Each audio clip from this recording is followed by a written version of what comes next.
Hey guys, as promised, it is Morgan coming to you with a recap slash review slash after action review, I don't know what you want to call it, of the Shady Burro 2022 over in South Fork, Colorado. We're back here at the shop here at Highland Cycles. It's Tuesday after what I would consider one of the more fun slash exciting slash challenging enduro races I've ever done. It was so much fun. If you were there, comment below, let me know you're there. Hope you came by and said hi. Maybe we're best friends anyway, whoever's watching this. My mom, sorry you weren't there, but it was one for the books. It had been raining in South Fork for weeks, every day. It let up. It actually did not rain Friday night or Saturday during the race. And then it rained all night Saturday night and we went racing. You can see bike is definitely showing the signs of being in a pretty nasty, muddy race. Let's go over, first of all, recap of the race. Day one was 86 miles for the AB group. It was a ton of fun. The two really hard tests that only we did were down Embargo and up Cathedral. Both super burly this year, very wet, very crazy. Guys, if you haven't watched the ride video, the video of actually the ride, make sure you go back and watch it. It was nuts. I rode well, I rode clean. I only had one real mistake on my part. Another was with the Sea Rider who ran into me, but really didn't lose too much time. I can't say that either of those mistakes or things really cost me any time that would have changed my position. I ended up 6th in the 40A for that day and 42nd overall out of 300 and something. So I'm really happy with that. The whole goal was to be smooth, keep the motor RPM smooth, and really just try to ride clean. And I'm really happy with how that went. Day two was definitely wetter and a little bit crazier. Same thing, I was trying to ride smooth. I pulled it off again. We shared test 1 and 6 from the day before, so those were nice and familiar, which was good. Had a little bit of problem. Fortunately, I was up front and I got to ride the whole course, but unfortunately, someone I believe in the C class crashed really bad on test 2, which was a shared test between everybody, and they had to shut it down after we'd already gotten through. And so they ended up having to throw test 2 and 3 out because they had to hold people up so long there that the only real way to make things end in a halfway normal timing was to send everybody over straight from the beginning of test 2, just skip 2 and 3, ride 4, 5, and 6. So bit of a bummer. I feel like I might have had a little bit better result because I rode really clean through those hard tests, but you know, who knows? Everybody had the same situation, so no big deal. Ended up though, it's funny, I ended up 6th in 40A again and 42nd overall again. So like overall, I'm very happy. That's like 2 positions up from last year. I think I was 8th last year in 40A, so happy with that.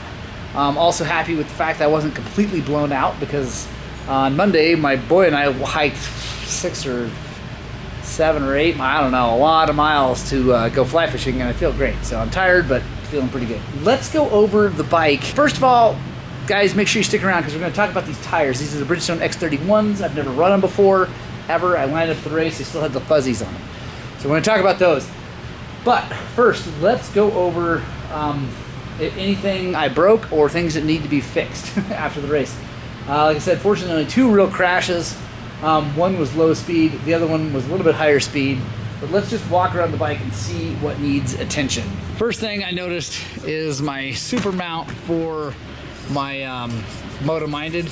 It broke, and that's not a surprise. It's because I had to shave it down really tight to get the counter shocks to work. So whatever, I don't think that's a big deal. You should be able to just put it here, zip tie a bolt, and it should be fine. Guys, counter shock, I'm gonna make a separate video about those here really soon, but thumbs up. I really think it helped a bunch with this race. If you haven't, like I said, if you haven't watched the race video, you need to, and see the rough, nasty, gnarly stuff we were going through, and it really calmed the front of the bike down. So first big thing I'm noticing is fork seals. I actually noticed a weep in those. These are my spring forks that mainly sit until fall, and when I went to put them on, they seemed like maybe they were weeping. Sure enough, they were. They didn't really leak bad during the race. Fortunately, Left side didn't leak onto the brake, so we're good, but I mean, it did leak a little bit, but not onto the brake, so no big deal. Time for a fork service. Everything up front, I did do this in my crash. Like, I haven't touched this motorcycle since the race, so that's not where it needs to be. That's no big deal. Radiators are straight, front end straight. Let's just keep cruising around. Pipe looks pretty good. I mean, I ran a pipe guard, but I don't think I really hit the pipe on anything. Shifter's good. That's always one that I tend to mess up. Fender's good. Everything's nice and straight. Yep. Put a new silencer on. It looks good. Didn't dribble down much. It spit out a little bit on the sides, but no big deal. It's hard for you guys to tell. Brake pads look okay. We'll just get that clean. I did lose my rear brake on test 2 of day 1 because it's a really steep downhill test, and I was dragging my brake too much. The pads probably a little below 50%, so that might help it. I mean, I do run the cooler from System Tech Racing, and that generally helps alleviate that problem, but I did drag it enough to boil it, and it came back part of the way through the test, so I didn't have to race the whole test with just a front brake, but it was tough. Everything else seems to be good. You got a little bit of foliage here, but other than that, I think we're good. Hand guards held up well. I'm gonna try really hard to dig in and find footage. I hit some stuff pretty freaking hard with these hand guards, and it did not hurt my hand, didn't cause me to crash. It was good. I love these things from Enduro Engineering. Cannot recommend this new style open flag handguard. It's amazing. Let's talk about these tires. Let me put some footage up here real fast of some of the slippery, nasty stuff we went through.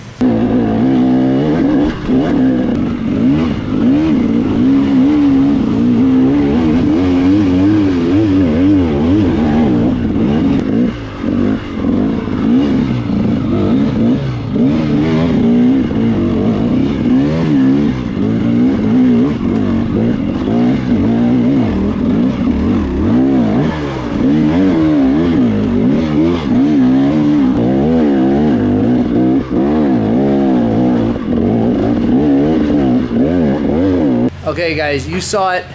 If you haven't watched the ride video, make sure you do. It was nasty, it was wet, it was slippery, and I can tell you right now, the Bridgestone X31's maybe the very top favorite tire I've ever used. So this is the rear after 80 something miles the first day and 70 something miles the second day of racing in the A class, trying to go fast. Well, not super fast, but I did all right. Fair amount of spinning the slippery stuff, but this tire held up and stuck so much better than I thought. There's so many places where we're going through these like creek crossings and then into mud that was basically in the floodplain of the creek, and since it had just rained, it was super muddy. It would normally have been just perfect, but it was just crazy soupy muddy with embedded rocks. And as the first time, early in the first day, as I went charging into those, I was scared. I thought for sure I was going down because normally that stuff eats my lunch, and if the tire starts to slip, you start, swapping ends. I never had that happen. I never had an issue of the only times I crashed were on completely dry, perfect ground. The back tire hooked up, it drove me forward, it was great. The front tire, as I kind of expected, since it looks like an M59, it worked about like an M59 would work, which is really, really well. The thing looks great, I think, for all that racing. Held up really well. I'm running them with nitro mousses front and rear. The back is a little bit softer than the front because it was a used one that I cut a wedge and put in there on purpose. I wanted it to be a little softer. I like the back to feel a little squishier, get a little more traction on the drive tire. Front I like to have a little bit stiffer, so that's a brand new mousse, and you can see it definitely has some give, but the carcass of this tire is definitely a little stiffer than an M59. So that thing was amazing all day long, absolutely amazing. Another thing I have to talk about is the RK Tech head. I know you guys maybe get tired of me talking about how good it is, but with the 36mm key-in and the RK Tech head, and jetted with the N8RH needle and the correct main and pilot, I forget what those are, but whatever. I'm running a gnarly pipe. I was able to run this thing gear high. I was running second and third all day in the gnarly, nasty stuff, and it just would pull. I did my best to keep the motor smooth so that it would not upset the chassis, and it worked amazing. And the motor was incredible. The other thing, the final thing I want to talk about right now, guys, is the suspension. As you know, we're a TBT shop. Obviously, I'm going to say it's good, but I'm telling you right now, I'll put a little more footage up here that shows you some of the hard, really, really rocky, nasty stuff.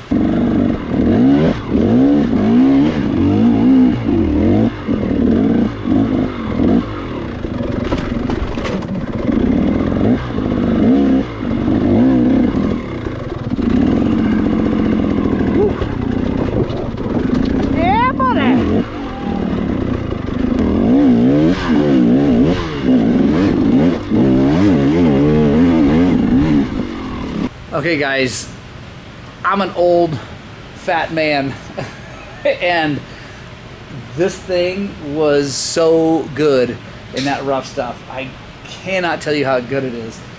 We are still running a little bit of a special on TBT stuff for 2 weeks after the Shady Burro. This video is hopefully going to come out before the end of that, but 2 weeks after Shady Burro, there's going to be a discount if you were entered in and raced in the Shady Burro on TBT.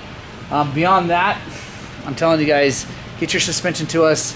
We can make amazing things happen. It's absolutely game-changing to ride a bike that is set up well and working well. The thing was incredible. I was able to ride hard both days. Hands felt good, legs felt good, feet felt, everything was good. Honestly, cannot tell you how good it is. And if you've never had custom suspension, you need to try it. If you've had other custom suspension and you've been happy, but you're looking for maybe the next level, please give us a shot. And if you're in some place that has another TBT dealer, go to that person. We're all the same. I think, you know, we're all dedicated to the sport. We're all owners, we're all riders, we're all passionate about the sport, and I really think that we can do something good for you. Anyway, there you go guys, 2018 300 XCW, Shady Burro Enduro 2022. Awesome, awesome time. Thank you for joining me on this Road to the Burro series. I hope you enjoyed it. Make sure you like, share, subscribe, all that good YouTube things. And yeah, come back and see us for the next race. Talk to you soon.